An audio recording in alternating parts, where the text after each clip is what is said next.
জাতির এই অবস্মরণীয় বিজয়ে মহান আল্লাহ রাব্বুল আলামিনের দরবারে অসংখ্য শুকরিয়া জানাচ্ছি। আলহামদুলিল্লাহ। জাতীয় এই গৌরবময় বিজয়ে যারা জীবন দিয়েছেন, রক্ত দিয়েছেন, আহত হয়েছেন এবং আন্দোলনে সক্রিয় ভূমিকা রেখেছেন, তাদের সবার প্রতি শ্রদ্ধা ও কৃতজ্ঞতা জানাচ্ছি।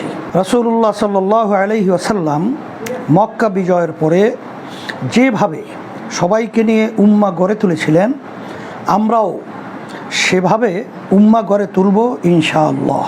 সেজন্য দেশের কোনো সম্পদ যেন নষ্ট না হয়, সেদিকে সতর্ক দৃষ্টি রাখুন।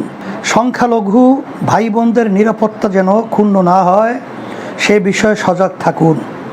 জালিমের বিরুদ্ধে ঐক্যবদ্ধতার সুফল আবারও প্রমাণ করেছি আমরা।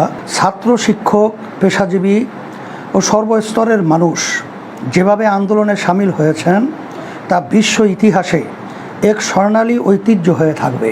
প্রিয় দেশবাসী, জালিম দুর্নীতিগ্রস্ত এক নৃশংস স্বৈর শাসকের কবল থেকে আমরা মুক্তি পেয়েছি, আলহামদুলিল্লাহ। এখন সময় দেশ গড়ার, নতুন বাংলাদেশ নির্মাণের।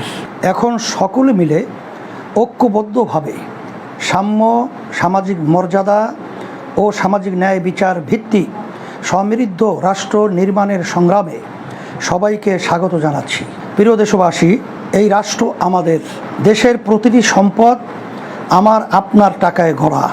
দেশের 18 কোটি মানুষ মিলেই আমরা একটি জাতি।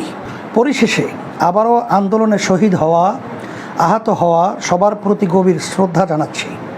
আল্লাহ হাফেজ।